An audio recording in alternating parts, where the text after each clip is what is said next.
Hello everyone, welcome back to our channel civil Gyan centre. Last time हमने आपको एक question के साथ छोड़ा था। वैसे तो 2-3 क्वेश्चन के साथ छोड़ा था, लेकिन उसमें जो मुझे एक ये वाला क्वेश्चन लग रहा है यूवीएल वाला, मुझे आपको बताना चाहिए। देखिए, इस तरह की लोडिंग को यूवीएल कहते हैं, यूनिफॉर्म वेरिंग लोड, जहाँ पे स्पैन के साथ लोड की इंटेंसिटी चेंज हो रही है। तो देखिए, दो इक्विलिब्रियम इक्वेशन तो हमारे पास इजी हैं जो हम लगा सकते हैं। एक ये summation F x equal to zero, वहाँ से हमें एच ए की वैल्यू मिल जाएगी, H A equal to zero, क्योंकि कोई और हॉरिजॉन्टल लोड नहीं है। Summation F y equal to zero, तो summation F y equal to zero करेंगे तो यहाँ देखिए वी ए मिलेगा, यहाँ से वी बी मिलेगा, यहाँ से v a plus v b, और डाउनवर्ड लोडिंग है ये पूरे यूवीएल। तो यूवीएल की डाउनवर्ड लोडिंग को जब कन्वर्ट करते हैं तो वो हाफ डब्ल्यू एल हो जाती है। ठीक है, फिर निकलता है summation M equal to zero. तो summation M equal to zero को करने से पहले हमको पता होना चाहिए कि जब यूवीएल पॉइंट लोड में कन्वर्ट होता है तो कहाँ एक्ट करता है। तो जब यूवीएल पॉइंट लोड में कन्वर्ट करते हैं यूवीएल को, अगर हम मान लें ये ए और बी है, तो यूवीएल जब पॉइंट लोड में कन्वर्ट होता है तो वो हायर इंटेंसिटी से L/3 डिस्टेंस पे लगता है। तो ये पॉइंट लोड में कन्वर्ट है हाफ डब्ल्यू एल और L/3 डिस्टेंस पे है। ठीक है, ये वी ए, ये वी बी। तो हम लिख सकते हैं summation M equal to zero, तो वी बी इंटू एल, ये टोटल डिस्टेंस एल, और ये एंटी क्लॉकवाइज डायरेक्शन में तो माइनस, प्लस हाफ डब्ल्यू एल इंटू L/3। तो ये हो जाएगा, यहाँ से वी बी की वैल्यू मिल जाएगी इक्वल टू जीरो, टोटल करना था। वी बी की वैल्यू यहाँ से मिल जाएगी हमको 1/6 डब्ल्यू एल, वी बी मिल गया।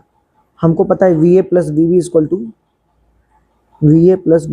टू हाफ डब्ल्यू एल, तो वी ए भी मिल जाएगा हमको कितना, 1/3 ऑफ डब्ल्यू एल। यहाँ से हमको वी ए और वी बी दोनों मिल गया। ठीक है, अब फ्री बॉडी डायग्राम फिर से बनाइए। तो फ्री बॉडी डायग्राम जब फिर से हम लोग बनाएंगे, ठीक है, यहाँ हमको मिल गया वी ए जिसकी वैल्यू थी कुछ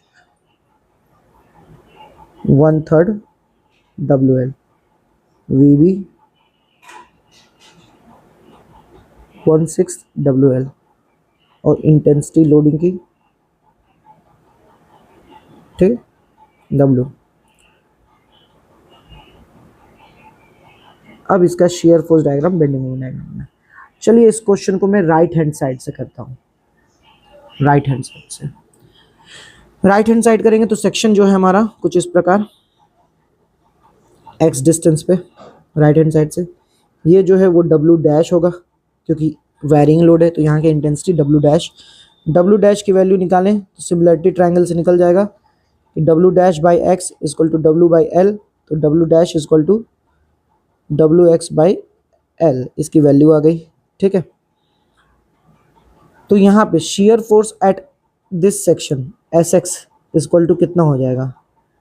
अपवर्ड डायरेक्शन को हमने क्या बोला था कि राइट हैंड साइड से साइन कन्वेंशन उल्टा लेने लगे, तो अपवर्ड वाले को निगेटिव, तो -1/6 डब्ल्यू एल, और डाउनवर्ड वाले को पॉजिटिव, तो पॉजिटिव कितना हो जाएगा, हाफ इस एरिया पूरे शेडेड एरिया का, इसका पूरा एरिया ये वाले पोर्शन का, तो हाफ इंटू डब्ल्यू dash into x.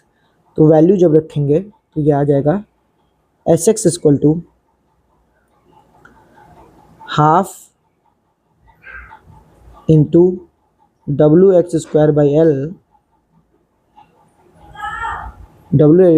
L, minus 1/6 W l. ठीक है, एक्स की वैल्यू कहाँ से कहाँ तक, एक्स की वैल्यू 0 से लेके एल तक। अब बस बदलाव क्या है, एट एक्स इक्वल टू 0 पे ये पॉइंट कौन सा होगा, पॉइंट बी होगा। ठीक है, एट एक्स इक्वल टू 0 पे पॉइंट बी होगा, और at x equal to l पे पॉइंट ए होगा।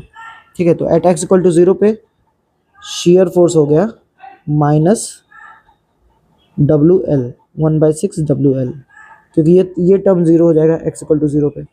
ठीक है, और at x equal to l पे ये हो जाएगा हाफ डब्लू एल स्क्वायर बाई एल, मतलब 1/2 डब्लू एल माइनस 1/6 डब्लू एल, तो ये जगह 1/3 डब्लू एल। ठीक है, तो ये हो गया शेयर फोर्स एट ए।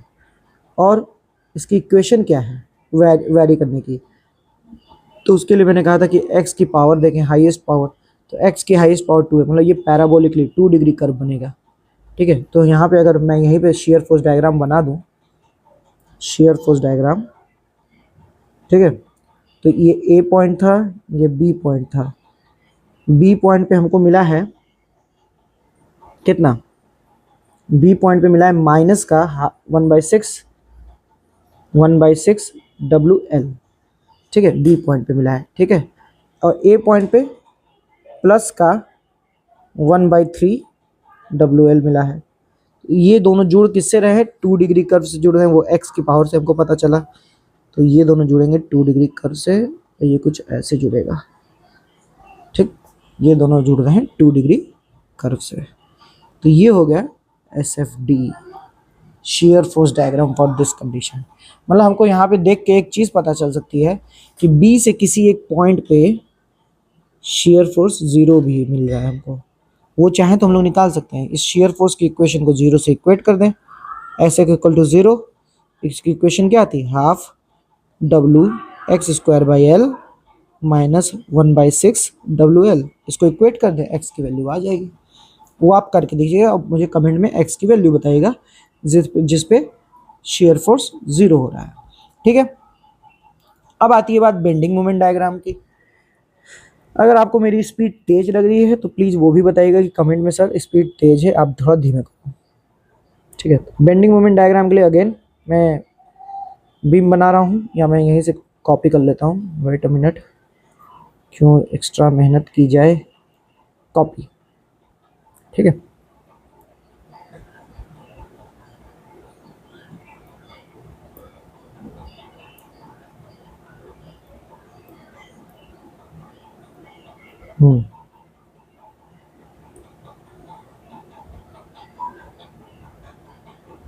ठीक है। तो बेंडिंग मोमेंट के लिए भी अगेन मैं करूँगा कि क्या, सेम लॉजिक लगाएंगे हम लोग, अपोजिट डायरेक्शन से चलेंगे, राइट हैंड साइड से, राइट हैंड साइड से। तो जो हमारा क्लॉकवाइज डायरेक्शन हम पॉजिटिव ले रहे थे, उसको अब नेगेटिव लेंगे और एंटी क्लॉकवाइज को पॉजिटिव लेंगे। ठीक है, चलिए।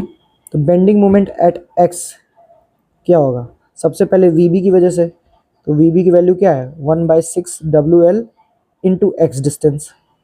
ठीक है, ये हो गया बेंडिंग। और नेचर क्या है, एंटी क्लॉकवाइज दे रहा है, ये देखिए ये एंटी क्लॉकवाइज घूम रहा है, तो यहाँ पे इसको पॉजिटिव ले लेंगे। माइनस माइनस, अब ये लोडेड एरिया की वजह से, तो लोडेड एरिया को पहले लोड में कन्वर्ट करो, तो लोड में कन्वर्ट करने के लिए क्या, माइनस होगा प्लस होगा, ये अभी बताते हैं कैसे। हाफ इंटू डब्ल्यू dash into L, sorry x, ये हमारा लोड हो गया। और कितने डिस्टेंस पे लगेगा, ये यहाँ से x/3 डिस्टेंस पे लगेगा। ठीक है, तो ये इंटू x/3। ठीक है, और डब्ल्यू डैश की वैल्यू जब रख देंगे तो ये हो बन जाएगा bending moment at x equal to 1/6 W L X minus half W X cube by 3, मतलब इसको हम कर सकते हैं overall 1/6 W X cube by L. ठीक है, ये कर सकते हैं। ठीक है, तो ये बन गया। तो ये एक तरह से क्यूबिक इक्वेशन बन गई, x कहाँ से कहाँ तक, 0 से लेके l तक, 0 से लेके l तक ये क्यूबिक इक्वेशन बन गई। तो हम ये कह सकते हैं कि इसकी वैल्यूज हम निकालें, तो at x equal to 0 bending moment 0 b point पे, पॉइंट बी पे। At x equal to l again bending moment 0, ये पॉइंट ए है। और बीचों बीच निकाला जाए तो at x equal to l/2, तो ये हो जाएगा bending moment 1/6 W L square by 2 minus 1/6 into WL²/8 हो जाएगा ये, मतलब 48, ये 12, ठीक है। तो ये हो जाएगा 4/8 48, 3/48, 3/48 WL²। इसको हम लोग और क्या लिख सकते हैं, 1/16 WL²। ठीक है, तो ये बेंडिंग मोमेंट आ गया बीच पॉइंट पे। तो बेंडिंग मोमेंट डायग्राम बनाना होगा तो अगेन पहले शियर बीम बनाइए, ए बी, बीच का पॉइंट हम मान लेते हैं सी था, ये पॉइंट सी, ठीक है। ए और बी पे 0, बी पॉइंट सी पे पॉजिटिव का आया है WL²/6। तो ये यहाँ से जुड़ा कर्व के थ्रू और ये यहाँ से जुड़ा, और ये कौन सा कर्व है, 3 डिग्री कर्व है। बेंडिंग मोमेंट डायग्राम बन गया। सो इन दिस वे आप यूडीएल का भी बेंडिंग मोमेंट डायग्राम और शियर फोर्स डायग्राम बना सकते हो। अगर कोई किसी एक पॉइंट पे पूछेगा तो वो भी आप बता सकते हो। तो होप करता हूँ आपको समझ में आया होगा। अब कुछ चीज़ें और बची हैं इस चैप्टर की, वो हम डिस्कस कर लेंगे अभी अगले वीडियो में। अगर आपको वीडियो अच्छी लग रही हो, इन्फॉर्मेटिव लग रही हो, तो प्लीज़ चैनल को सब्सक्राइब करिए। हमारे चैनल पे और भी इन्फॉर्मेटिव वीडियोस ऐसे ही आती रहेंगी। तो होप करता हूँ आपको पढ़ाई चल रही होगी, तो अपनी पढ़ाई करते रहिए और अपना ध्यान रखते रहिए। धन्यवाद।